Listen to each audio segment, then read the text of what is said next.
வணக்கம் அன்பு நேயர்களே. இந்திய திருநாட்டில் யார் காவலாளி என்ற போட்டிக்கிடையில் ராகுலா மோடியா என்ற போட்டியில் இன்று தமிழகத்தில் 40 தொகுதிகளிலும் தனித்து களமிறங்கும் நாம் தமிழர் கட்சியின் திருப்பத்தம்புதூர் வேட்பாளர் திரு மகேந்திரன் அவர்களை இன்று சந்திக்க இருக்கிறோம்.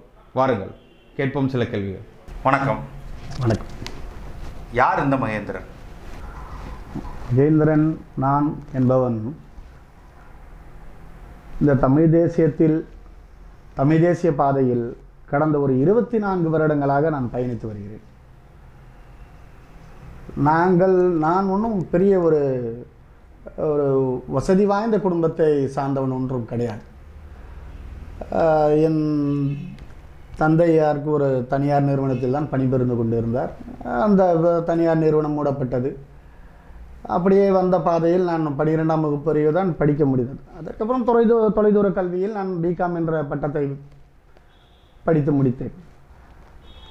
அதன் பின் நான் விற்பனை மேலாளராக சில நிறுவனங்களில் வேலை செய்து வந்து அதன் தொடர்ச்சியாக இந்த மருத்துவ உபகரணங்கள், இந்த மெடிக்கல் எக்யூப்மெண்ட்ஸ் என்று சொல்லுவோம், அந்த மருத்துவ உபகரணங்களில் அதில் வேலைக்கு சேர்ந்து அப்படியே பயணித்து வந்தவன் தான். ஒரு சொந்த தொழிலை தொடங்கி இந்த நாள் வரை கடந்து வருகிறேன். அதில் எனக்கு ஆரம்ப காலத்திலிருந்து நான் 10ஆம் வகுப்பு படிக்கும் முதல் நான் தமிழ் தேசிய பாதையிலே கடந்து வந்தவன். இன்று நாம் தமிழர் கட்சியில் மாநில ஒருங்கிணைப்பாளராக இருக்க எனது அண்ணன் அன்பு தென்னரசன் தான் எனது அரசியல் ஆசானாக முன்பு என்னை இந்த தமிழ் தேசிய பாதையில் அழைத்து கொண்டு வந்தார். கடைசி கட்ட போருக்கு அப்புறம் யாரையும் நம்பி வர வழியில்லை, பாதையை தேடாதே உருவாக்கு என்கிற எனது தேசிய தலைவரின் வார்த்தைக்கு இணங்க அண்ணன் அவர்கள் ஒரு கட்சியை தொடங்கினார். இதுதான் நமக்கான சரியான தமிழ் தேசிய அரசியல் பாதை என்ற ஒரு முடிவோடு நாம் தமிழர் கட்சியில் இந்த நாள் வரை பயணித்துக் கொண்டிருக்கிறேன். தந்தையின் பெயர் ஹீரா சிங்னு சொன்னீங்க. தமிழ் தேசியம் வேற்றுமொழிக்காரங்களுக்கு இடமில்லை என்று சொல்லிக்கிட்டு இருக்கும்போது அப்பாவின் பேர் ஹீரா சிங் என்பது எப்படி பார்க்குறாரு? அப்படியெல்லாம் ஒன்றும் கிடையாது. எனது பாட்டன் காலம் முதல் அவர்கள் என் பாட்டன் எல்லாம் பார்த்திங்கன்னா இந்திய தேசிய பற்றாளர்கள். அப்படி வரும் வழியில் எனக்கு தந்தைக்கு அப்படி சிங் என்ற ஒரு பட்டத்தை பேரை வைத்தார்கள். அது வழியாக வருகிறது. அதில் அது மற்றபடி நான் ஒரு பச்சை தமிழன் தான். அதில் எந்த ஒரு ஐயமும் இல்லை. அதிமுக, திமுக இது ரெண்டும் மிகப்பெரிய பலம் வாய்ந்த கட்சிகள். பணபலம், அதிகார பலம் எல்லாமே சேர்ந்து அவங்களோட தேர்தல் வியூகத்தை வைத்து வந்துகிட்டு இருக்காங்க. இந்த விஷயத்தில் உங்களுக்கான தேர்தல் நிதி மற்றும் உங்களோட வெற்றி வாய்ப்பு எப்படி இருக்கும்? நான் சேவை செய்ய வந்தவர். சேவை செய்ய வந்தவனுக்கு தான் நீங்கள் பணம் தரணும் தவிர, நான் உங்களோட தேவையை நிவர்த்தி செய்யாமல் போகும்போது தான் நான் உங்களை பணம் கொடுத்து விலைக்கு வாங்க வேண்டிய நிலைமைக்கு தள்ளப்படுறேன். அதனால் பணம் என்பது ஒரு பொருட்டல்ல. என் மக்கள் ஏற்றுக்கொள்வார்கள். சேவை செய்ய வந்த இந்த சேவகனை கண்டிப்பாக ஏற்றுக்கொள்வார்கள். மக்கள் காசு வாங்கி பழக்கப்பட்டு விட்டார்கள் என்று சொல்கிறார்களே. தேர்தலுக்கு ஒவ்வொரு வேட்பாளரும் பணம் கொடுக்கறத ஒரு உத்தியாகவே வச்சுருக்காங்க.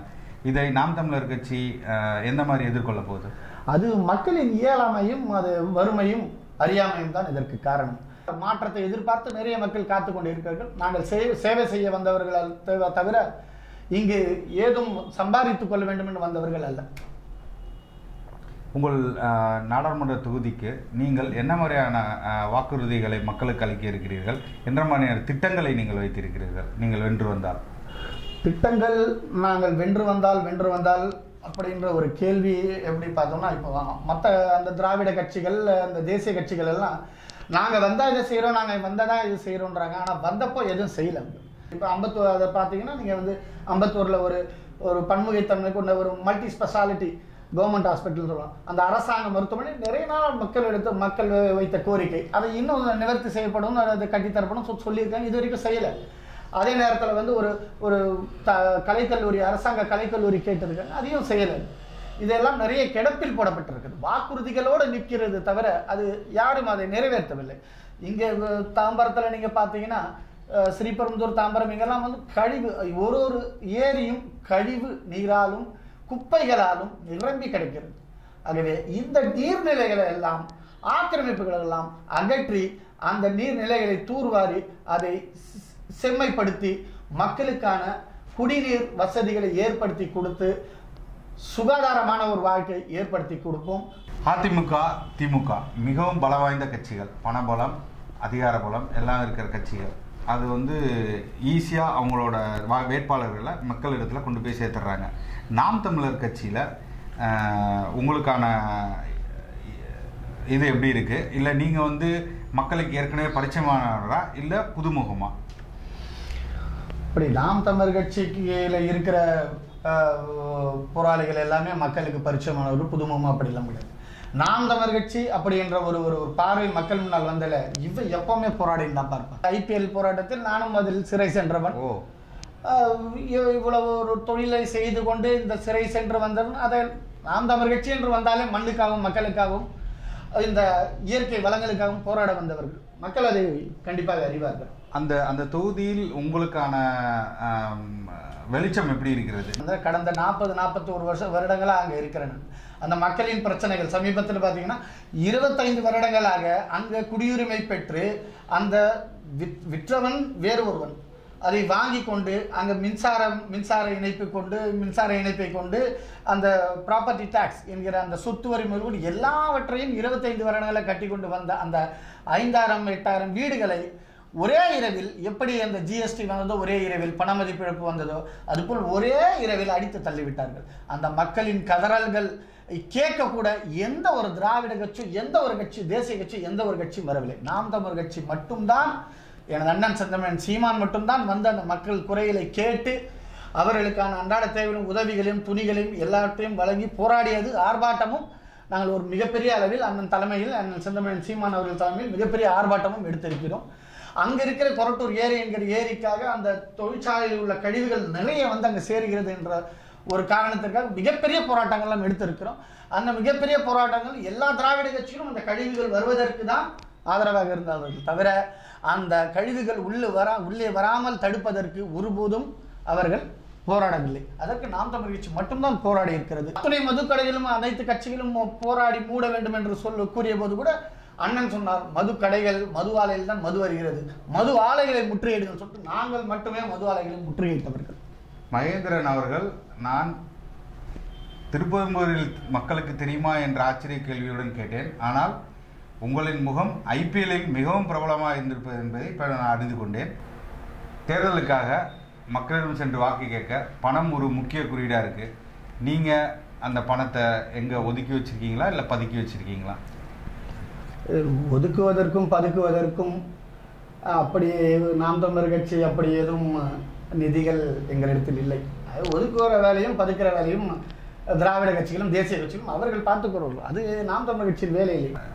நன்றி திரு மகேந்திரன் அவர்களே. உங்களுக்கான 2 நிமிடம் ஒதுக்கிறேன். நீங்கள் உங்கள் தொகுதி மக்களுக்காக நீங்கள் ஏதேனும் பிரச்சாரம் செய்ய வேண்டும் என்றால் இந்த நேரத்தை நீங்கள் பயன்படுத்திக் கொள்ளுங்கள்.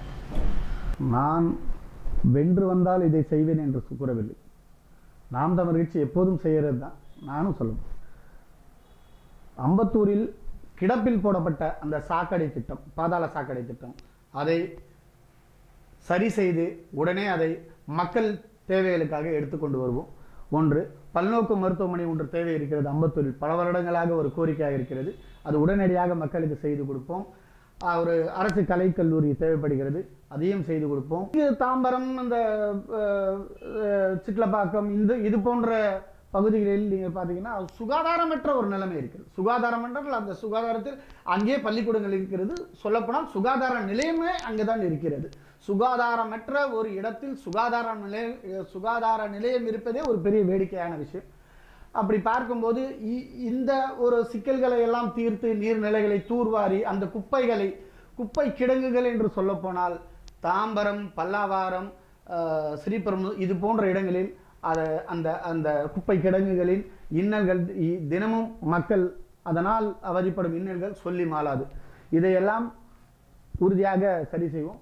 நாடாளுமன்ற தேர்தலில் திருப்பெரும்புதூர் தொகுதியில் எங்கள் எண்ணம் போல் எங்கள் சின்னம் விவசாய சின்னத்தோடு உங்களை அணுகி வருவோம். தயவு கூர்ந்து எங்களுக்கு விவசாய சின்னத்தில் வாக்களித்து வெற்றி பெற செய்யுமாறு வேண்டிக் கொள்கிறேன். இவ்வளவு நேரம் தேர்தல் பணிகளுக்கு இடையிலும் எங்களுக்காக நேரம் ஒதுக்கி நாங்கள் கேட்ட பல கேள்விகளுக்கும் சுவாரஸ்யமாகவும் அர்த்தமுள்ளதாகவும் மக்களுக்கு பயனுள்ளதாகவும் பதிலளித்த திரு மகேந்திரன் அவர்கள் மிகப்பெரிய வெற்றியை பெற வாழ்த்துகிறோம். நன்றி. வணக்கம்.